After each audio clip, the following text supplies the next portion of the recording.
이사야서 말씀을 보겠습니다.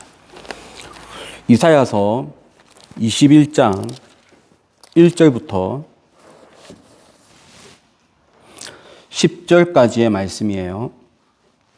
이사야서 21장 1절부터 10절까지의 말씀을 우리 다 같이 한 소리로 합독을 하겠습니다. 해변 광야에 관한 경고라. 적병이 광야에서 두려운 땅에서 내게 배오리 바람같이 몰려왔도다. 혹독한 묵시가 내게 보였도다. 속이는 자는 속이고 약탈하는 자는 약탈하도다. 엘람이여 올라가고 메대여 에워싸라. 그의 모든 단식을 내가 그치게 하였노라 하시도다. 이러므로 나의 요통이 심하여 해산이 임박한 여인의 고통 같은 고통이 나를 엄습하였으므로 내가 괴로워서 듣지 못하며 놀라서 보지 못하도다. 내 마음이 어지럽고 두려움이 나를 놀라게 하며 희망의 소광이 변하여 내게 떨림이 되도다. 그들이 식탁을 베풀고 파수꾼을 세우고 먹고 마시도다. 너희 고관들아 일어나 방패의 기름을 바를지어다. 주께서 내게 이르시되 가서 파수꾼을 세우고 그가 보는 것을 보고하게 하되 마병대가 쌍쌍이 오는 곳과 나기 때와 낙타 때를 보거든 귀 기울여 자세히 들으라 하셨더니 파수꾼이 사자같이 부르짖기를 주여 내가 낮에 늘 망대에 서 있었고 밤이 새도록 파수하는 곳에 있었더니 보소서 마병대가 쌍쌍이 오나이다 하니 그가 대답하여 이르되 함락되었도다 함락되었도다. 바벨론이여 그들이 조악한 신상들이 다 부서져 땅에 떨어졌도다 하시도다. 내가 짓밟은 너요 내가 타작한 너요 내가 이스라엘의 하나님 만군의 여호와께 들은 대로 너에게 전하였노라. 아멘.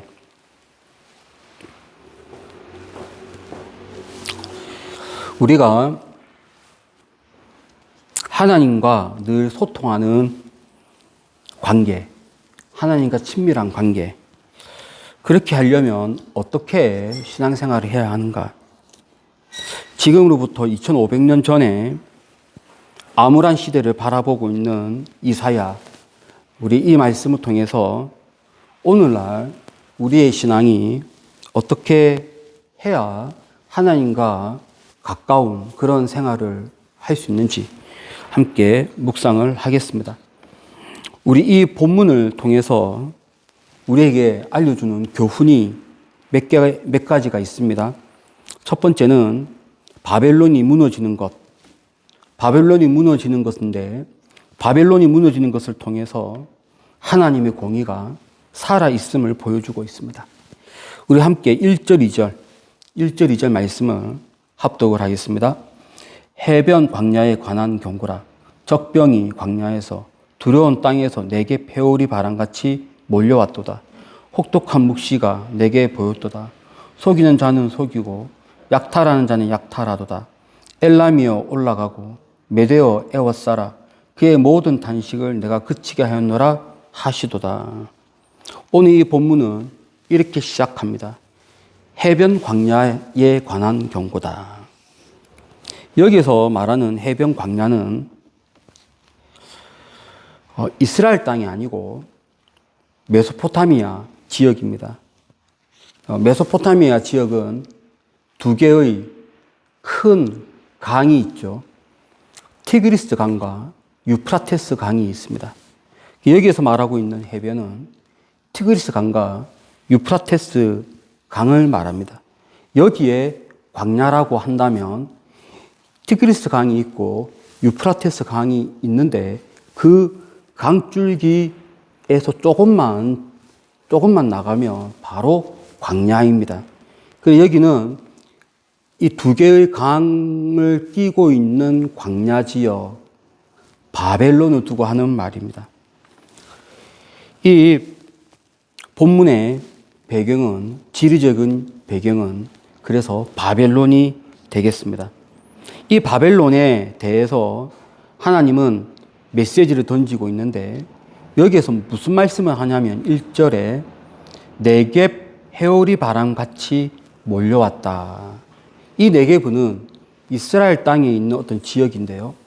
그 이스라엘 남쪽에 있는 네게부의 특징 중에 하나가 갑자기 돌풍이 부는 것이 있어요. 자, 바벨론에 대한 묵시인데, 바벨론이 네게부에서 갑자기 몰아치는 돌풍처럼 이 바벨론이 갑자기 일이 닥쳐서 갑자기 적군이 몰려와서 바벨론을 때려칠 거라고 하는 말씀이에요. 그럼 누가 때려치느냐? 누가 갑자기 올라오느냐? 그것이 2절에 있는데 엘람 메대라고 하는 단어가 있습니다. 엘람이여 올라가고 메대여 에워싸라. 자, 여기는 당시에 그 고레스가 메대를 먼저, 그러니까 그 고레스는 엘람 출신이고요. 엘람 출신인 이 고레스가 메대를 먼저 통합을 하고, 그래서 메대 바사국이라 일컫죠. 메대 바사국이 당시에 전 세계를 지배하게 되는데 먼저 쳤던 나라가 바벨론이에요. 이 고레스의 이 바사국이 이 바벨론에 치는 거죠. 그것을 두고 하는 말이에요. 네게부 해오리 바람같이 몰려왔다는 것은 바사국이 갑자기 몰려와서 공격을 했다. 그러면서 마침내 이 바벨론은 무너집니다. 이 바벨론은 이제 더 이상 그 나라로서 온전히 서지 못하고 그 일대 지역은 페르시아가, 그 바사국이 지배를 하게 되죠. 이걸 통해서 우리가 알 수 있는 것이 있는데, 이러한 바벨론이 무너진다라고 하는 이 사실을 통해서 하나님의 공의는 살아있다는 것을 보여주고 있어요.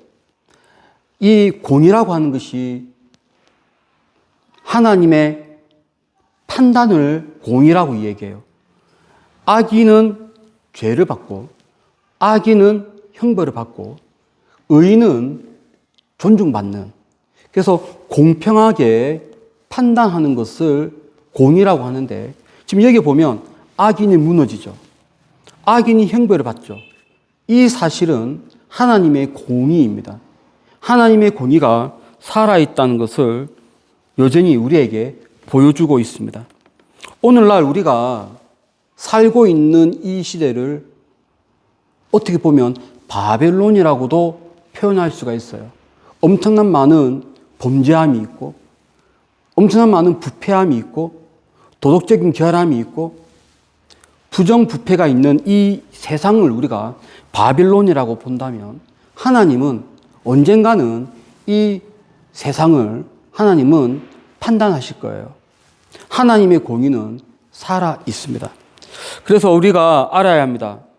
우리가 이 땅을 살아가면서 정말 믿음으로, 신실함으로 이 사회를 바라보지만 때로는 너무 말도 안 되는 범죄함이 난무하는 것을 보고는 우리가 생각해야 돼요. 하나님의 공의가 지금도 살아있다는 것을 믿어야 합니다.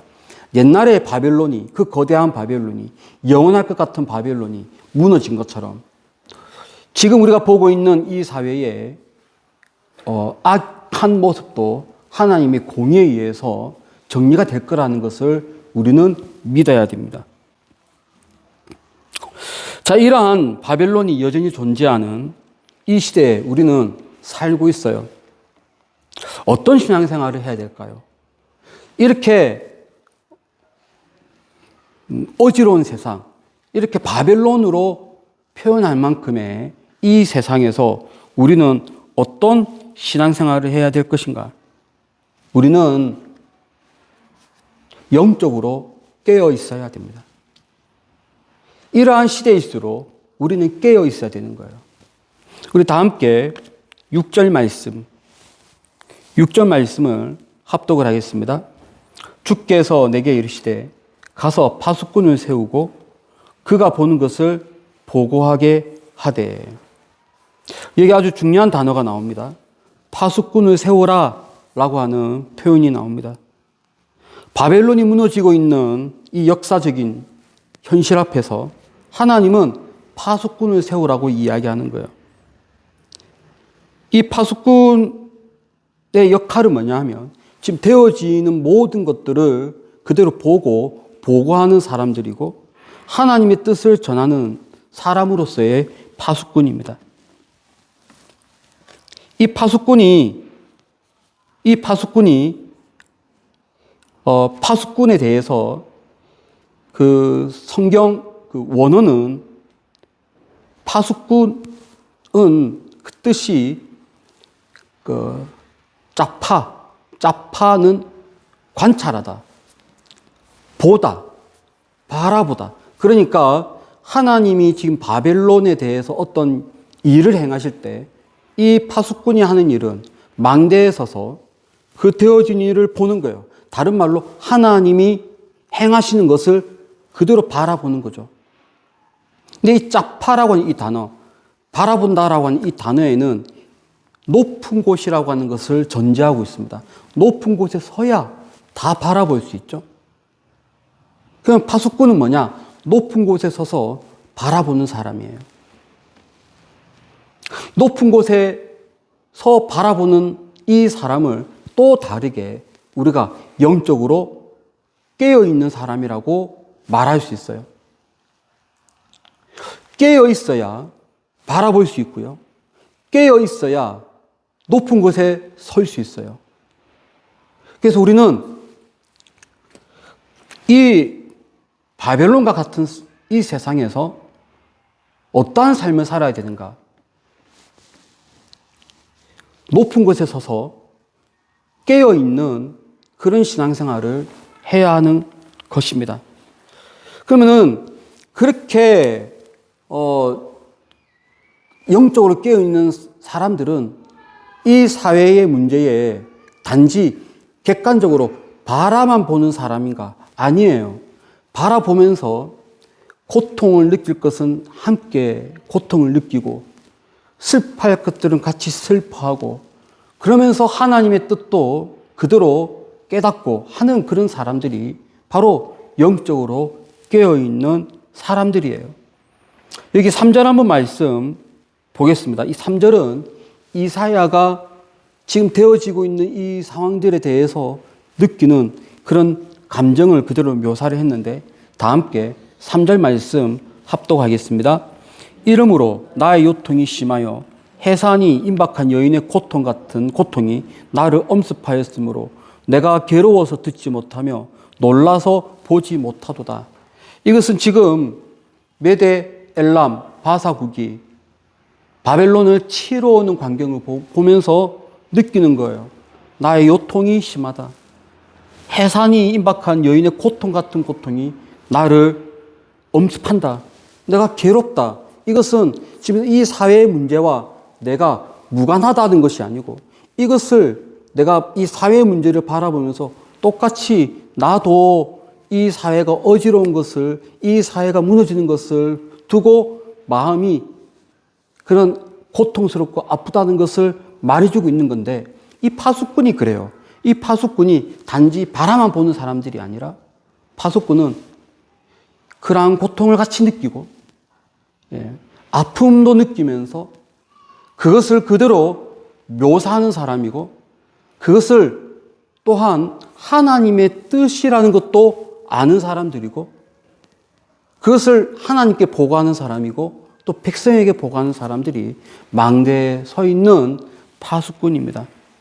이 파수꾼이 기본적으로 가져야 될 덕목은 깨어 있어야 되는 거예요. 잠자지 말고요. 믿음이 깨어 있어야 되고 나의 영혼이 깨어 있어야 되고 내가 깨어서 말하기 위해서는 내가 깨어서 보기 위해서는 다른 사람들을 깨울 수 있는 내가 눈 떠 있어야 되고 그러기 위해서는 내가 말씀으로 늘 각성이 돼 있어야 되고 말씀을 읽는 사람이고 말씀을 연구하는 사람이에요. 이런 사람들이 망대에 서 있는 파수꾼입니다. 여러분들은 망대에 서 있는 파수꾼이 되어야 합니다. 다른 말로 영적으로 깨어 있어야 되고 이 사회를 그대로 바라봐야 되고 이 사회가 되어지고 있는 이러한 아픔들 그대로 느낄 수 있어야 되고 그리고 하나님의 뜻을 전달할 수 있는 그러한 파수꾼이 되어야 합니다. 우리는 이 사회에 몸담고 있는 것이 가장 대표적으로 가정이에요. 그리고 조금만 가정에서 나가면 바로 사회생활을 합니다. 어디에 있든지 간에 가정에 있든지 사회에 있든지 하나님의 뜻을 그대로 알리는, 그리고 되어지는 일을 그대로 직시하는 그러한 망대에 서 있는 파수꾼이 되시기를 진심으로 축복을 드립니다. 또 이 본문에서는 아주 중요한 교훈이 있는데, 이렇게 깨어서 파수꾼이 되는 사람들이 반드시 거쳐야 되는 어떠한 믿음의 단계가 있다고 말씀하고 있습니다. 다 함께 10절 말씀, 21장 10절 말씀을 합독을 하겠습니다. 내가 짓밟은 너여, 내가 타작한 너여, 내가 이스라엘의 하나님 만군의 여호와께 들은 대로 너희에게 전하였노라. 여기 보면 짓밟다, 내가 짓밟은 너여, 내가 타작한 너여, 이것은 농사를 두고 하는 말이죠. 농사 중에서도 이제 수확을 하고 나서 수확한 이 곡물을 먹는 것과 먹지 못하는 것을 나누는 단계, 이것은 타작마당에서 으깨는 작업을 해야 되고, 그리고 마지막에는 이것을 바람에 날려서 알맹이는 떨어지고 죽정이는 날려보내는 그러한 과정을 여기서는 짓밟다, 타작한다라고 묘사를 하고 있습니다. 자, 그런데 이 표현 한번 보시죠. 내가 타작한 너여. 이 내가 타작한 너여를 제가 히브리어로 좀 말씀을 드리면 제라 디숀이라고 되어 있어요. 제라 디숀인데, 제라 뜻이 씨라는 뜻이에요. 알맹이. 제라 디숀이 타작이라고 하는 뜻입니다. 그러니까 여기는 직역을 하면 타작의 씨여라고 얘기를 해야 되죠. 여기는 타작한 너여라고 되어 있는데, 실제적으로는 직역을 하면 타작의 씨여라고 봐야 되는 거예요. 타작한 씨여에서 말하고 있는 의미는 뭐냐면, 이 씨라고 하는 것은 전통적으로 성경에서는 이스라엘을 상징해요. 하나님이 아브라함에게 씨에 대한 약속을 주셨거든요. 그때 이후로 이 씨, 제라는 이스라엘을 상징합니다. 그 이스라엘을 상징하는 이 씨가 타작마당과 같이 어우러 있으면 이것은 믿음의 훈련이에요. 믿음의 연단이에요. 이것을 으깨는 작업, 막 나를 누르는 작업이죠. 믿음의 연단입니다. 그리고 마침내 거기에서 성공한 이는 알맹이가 되어지고 실패한 이는 죽정이가 되어서 날아가는 거죠. 그래서 이 씨는 하나님의 거룩한 백성을 상징하는 거예요. 그것이 여기 언급되어 있어요. 내가 타작한 씨여. 이 말은 무슨 말이냐면 이러한 사람들을 찾는다는 거예요. 믿음의 연단을 거쳐서, 훈련을 거쳐서 정결하게 된 자, 이러한 사람들을 찾는다는 거예요. 이러한 사람들에게 하나님의 말씀을 들은 대로 전하는 것입니다. 그러면 이 사람들이 누구냐? 믿음의 연단을 거친 이 사람들이 누구냐? 마침내 살아남아서 하나님의 뜻을 보고하고 알리는 바로 파수꾼인 거예요. 망대에 서 있는 파수꾼은 영적으로 깨어있는 사람인데, 그 전에 이러한 영적인 믿음의 연단을 거친 사람들, 믿음의 훈련을 거쳐서 마침내 정금과 같은 믿음을 소유한 사람들, 그런 사람들이 바로 이 시대에 깨어있는 자, 파수꾼이라고 얘기할 수가 있습니다. 저는 오늘 이 21장 이사야가 바벨론의 멸망을 지켜보면서 예언한 이 21장 말씀을 통해서 오늘날 우리가 어떻게 신앙 훈련을 가져야 되는지를 보았습니다. 지금도 바벨론이 지배하는 그런 세상이라고 표현한다면 깨어 있어야 되는 거예요. 영적으로 깨어 있어야 되는 거예요. 그러려면 숱하게 많은 이 어려운 세상에서 믿음의 훈련들이 있어요. 이 믿음의 훈련은 쉬운 게 아니에요. 어려운 것이 믿음의 훈련입니다. 때로는 육체적인 아픔을 통해서, 때로는 이 사회에서 어려운 것을 통해서, 때로는 경제적으로, 때로는 여러 가지 관계적으로 많은 숱하게 많은 어려움들을 하나님은 상황들을 우리에게 주시고 이것을 통과하기를 원하시는 거예요. 그래서 진정한 하나님이 원하시는 제라, 씨가 되기를 원하시고 믿음의 훈련을 마친 이런 사람들을 하나님은 파수꾼으로 세워서 하나님의 뜻을 전달케 하는 것이죠. 이 시대에 믿음의 훈련을 잘 마치는 여러분이 되십시오. 지금 좀 어렵더라도 그 어려운 것이 믿음의 훈련이라고 생각하시고 잘 이겨내십시오. 그래서 정말 하나님이 사용하시는, 하나님이 쓰시는 망대에 서 있는 파수꾼이 되는 여러분의 복된 신앙 되시기를 예수 이름으로 축원합니다. 기도하겠습니다. 은혜와 사랑이 풍성하신 하나님, 이 시대가 바벨론과 같이 험난할지라도 믿음의 훈련을 거치고 영적으로 깨어 있어서 망대에 서 있는 파수꾼이 되는 그런 우리가 되게 하여 주옵소서. 감사하며 예수님의 거룩하신 이름으로 기도드립니다. 아멘.